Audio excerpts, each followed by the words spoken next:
Welcome! In this lesson, we'll build a clear, practical understanding of ratio and proportion and how to use them to solve everyday problems.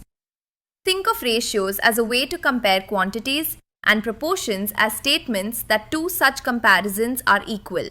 Our learning path will cover 4 key ideas: what a ratio is and how to write it, how to find equivalent ratios and reduce ratios to their lowest form, how proportions express equality between ratios, and finally, the unitary method for solving real-life quantity problems. Let's start with the basics. A ratio compares two or more quantities by showing how much of one thing exists relative to another. Ratios let us capture relationships. For example, how many boys there are compared to girls, or how sugar compares to flour in a recipe. There are two common ways to write a ratio. One is the colon form, like 4:2, for 4 cats and 2 dogs. The same comparison can be written as a fraction, 4:2, which you can simplify to 2:1 if needed. Both notations express the same relationship. Here's a practical example. If a class has 35 boys and 25 girls, the total is 60 students. The ratio of boys to total students is 35:60, which simplifies to 7:12. The ratio of girls to total is 25:60, which simplifies to 5:12. Simplifying keeps the relationship clear and easier to compare. A helpful rule to remember is to keep ratios consistent.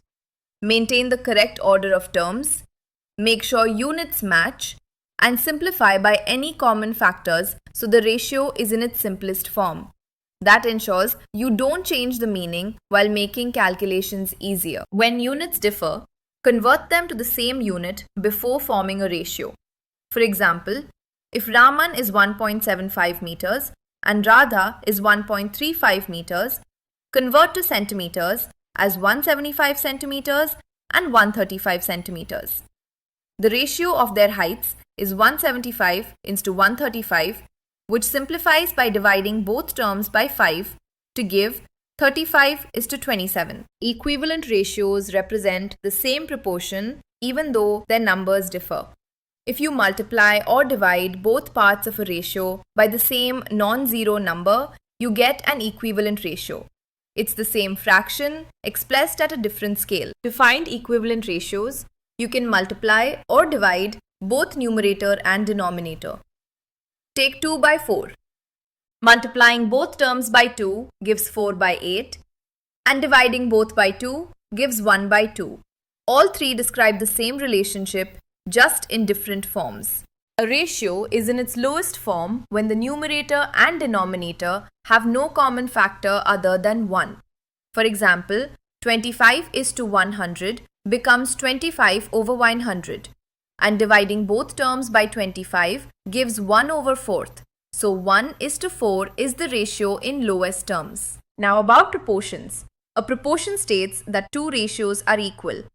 We write this as A/B is equals to C/D, or A:(B) is equals to C:(D). It's a way of saying that the relationship between A and B is the same as the relationship between C and D. In any proportion, A multiplied D is equals to B multiply C. The first and fourth terms are called the extremes, and the second and third are the means. A useful property is that the product of the extremes equals the product of the means. That's the basis for many proportion calculations. A quick and reliable test for proportionality is cross multiplication. For the ratios 2:3 and 4:6, cross-multiplying gives 2:6 and 3:4. Since both products equal 12, the two ratios are proportional. The unitary method is a straightforward way to solve problems. First, find the value of one unit, then scale that value to find the value of the required number of units. This two-step approach simplifies many everyday calculations. For example, if 3 books cost rupees 320, the cost of one book is 320 divided by 3. To find the cost of 6 books, you multiply that unit cost by 6. In practice, 320 divided by 3 into 6 simplifies to 320 into 2, giving rupees 640 for 6 books. Another example. 20 toys cost rupees 4,000, so one toy costs 4,000 divided by 20, which is rupees 200. With rupees 6,000, you can buy 6,000 divided by 200, which comes to 30 toys. A clean application of the unitary method. That's it for today. Learn smarter with EduRev. Notes, tests and practice in one app. Download EduRev now on Play Store and App Store and keep learning every day.